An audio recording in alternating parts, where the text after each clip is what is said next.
Are you a medical graduate aiming to clear Canadian or US medical licensing exams? Then this channel is for you. Hi guys, I'm Dr. Didi from IMG Digest. I'm an IMG, that is an international medical graduate from India, and I cleared both Canadian and United States medical licensing exams in 2021, and I'm currently pursuing my residency. I'm here to guide, inspire, and mentor you all to pursue your dream residency journey. If you're new to this channel, please like, share, and subscribe. Your support means a lot to us. Now let's get this video started. For convenience, I'll break down this video into several parts. I'll continue with my background first. I'm an international medical graduate from Punjab, that is the northernmost part of India. From the beginning, I knew I always had to do medicine. I derive a lot of inspiration from my doctor mom, so I knew medicine was the final pathway for me. I did my MBBS and MD from an Apex Medical College in India and finished my MD in 2016. I wanted to do a super specialization in my chosen specialty, so I went to Mumbai, India and completed a 2-year fellowship course from a top cancer care institution. I got a job as an attending and had no plans, to be honest, whatsoever, to move abroad. But sometimes during my MBBS, I would see people preparing in our college library from first aid and I would think, that would be really fun to read those books. Now, coming to Canada, life isn't always predestined and you can't predict what comes next. Fast forward to 2019, I got married to my best friend who was in Canada, so it made sense for me to join him there. It was a very scary decision initially. I had to leave my family, my friends, my social circle, and most importantly, my career, which I had worked for so long, to leave in India and to go to a country which was totally strange, which I didn't know anything about. I landed in Canada in 2020, a couple of hours before a formal COVID lockdown was announced. It was peak COVID and Canadian winters, a perfect gloomy combination for me. On one side, I was very happy to join my husband. Finally, I went to stay with him. And on the other side, a part of me was worried. How to get the thing started, how to get my career rolling. It was tough. Managing the house and kitchen was very tough initially. I so missed the house helps. I started researching about how to get started. I started looking for social media groups, YouTube, and at that time there was no structured guidance, and this lack of information was very demotivating. I got to hear things like from people, give up the dream of giving Canadian exams. It's very tough to get into those exams. Try working as a medical assistant.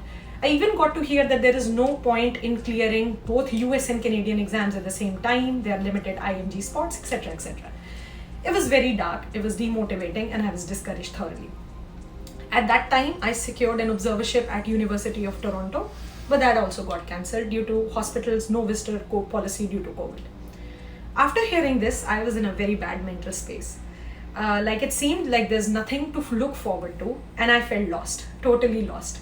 But after a lot of introspection, I thought of facing this exam bull by its horns, like tackling the exam bull by the horns, to face the situation head on. So I did a lot of introspection and I had few challenges in front of me, and I will discuss with you all the challenges I had personally.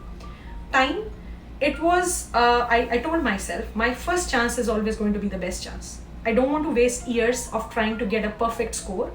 I have to get an excellent score no matter what to get a residency spot in the first go. Second, I wanted to attack all available options in the best possible way. That meant giving US and Canadian exams together. I was also going back to books again after a gap of like 10-12 years. That meant now religiously studying for the exams after so long. So I just wanted to give my best to both the exams and not to think about the consequences at that moment. Then the final thing came to talk to my husband about the things I had taught to myself, like discussing with him what my plans are. So I still remember, it was November 2020 and it was a super cold wintry night. It was snow all around and we stopped at a Tim Horton to grab a cup of coffee. I told him my plans, that I am thinking of clearing both US and Canadian exams, and that too in a year. And to my surprise, he was relieved and he seemed elated. He smiled and he said, yeah, I'm with you. I honestly was not expecting this reaction. This was like a huge step and a big, very, very big emotional support for me. And I was happy that he was with me at this step. And he said that if the need be, we can for sure make a cross-country move. And that was like a very big thing for me. So now came the part of scheduling the exams. For this, my husband usually tells me, and now it's become my motto: hustle smarter, not harder.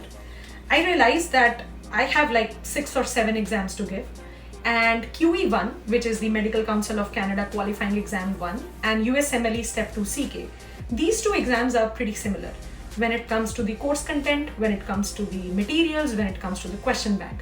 So I decided to schedule them together for March 2021.